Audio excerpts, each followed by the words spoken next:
AITA for freaking out at my mom for not upholding her promise for the care of my child while my wife and I were in the hospital for the birth of baby number 2. My wife and I just got out of the hospital with the birth of our second child. Both of my parents were supposed to take care of and spend the night with my older son, 2.5, during this time. We went through every single detail together as this is the first time both my wife and I would be away from him overnight, so it was a big moment for us mentally. Both of my parents got the play-by-play, and our understanding was both parents would be staying overnight to help our son. My mom would talk about how they would both sleep either on our couch or on an air mattress in our bedroom, as my son has a tendency to get up several times during the night. He will walk through the house at night looking for us, so we wanted to make sure my parents would sleep on the same floor as him and be easy to find. While I ultimately trust both of my parents, my mom is a nurse and has a great overall motherly caring capacity. We were comforted that she would be with my son the first night away. She has spent more time with him and was involved with caring and changing his diaper. I trust my dad, but he did not have the same level of caring/changing diapers/etc. with him.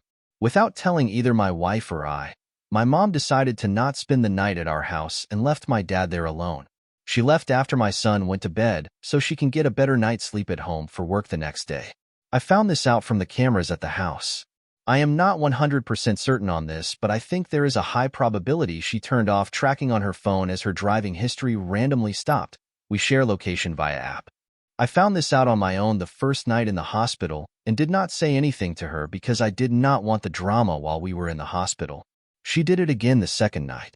I asked my wife while in the hospital if it was her understanding that my mom would not spend the night at my house, and she said definitely not. We contemplated if I needed to go home to make sure everything would be good with my son. While in the hospital, she was texting me updates about how the night went, number of times my son woke up, etc.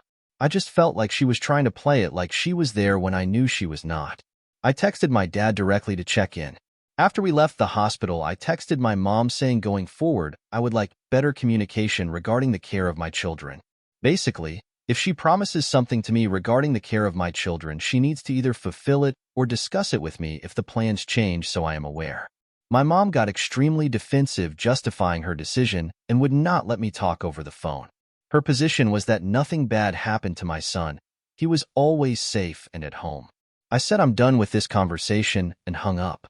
I took a later call from her and let her know all my frustrations with this in a not-so-calm manner. I definitely used more swear words that I'm not proud of. I was worked up. She tried to tell me she didn't want to burden me with the details while we were in the hospital. I told her every detail will always matter to me as it relates to the care of my children. She broke her promise to me, and she should be ashamed of herself for causing all this drama on day number 2 of my kid's life. I told her I lost some trust in her, and am disappointed this was not discussed as part of our plans. AITA, Edit 1. To clarify, the sleeping arrangement was suggested by her. I offered the bed, and she said she doesn't want to mess with changing out the sheets. I could have told her I would handle the sheets looking back. Our couch is a large, oversized L-sectional. 2 full adults can easily lay stretched out without touching each other. Edit 2. There was no plan, but instructions. He had to get to daycare during the day, and they needed to know how to sign him in, walk to classroom, etc. Edit 3. The camera is over the driveway, and I have told them it records before. It was no secret. Edit 4. I do not monitor my mom's driving history per SE. We use a family sharing app that shows the past couple days' history by default. She can see mine too. Update.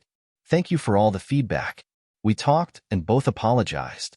I apologized for how I reacted and the language used. It was a H of me. She apologized for not communicating the change in plans. She said it was poor judgment and it will never happen again.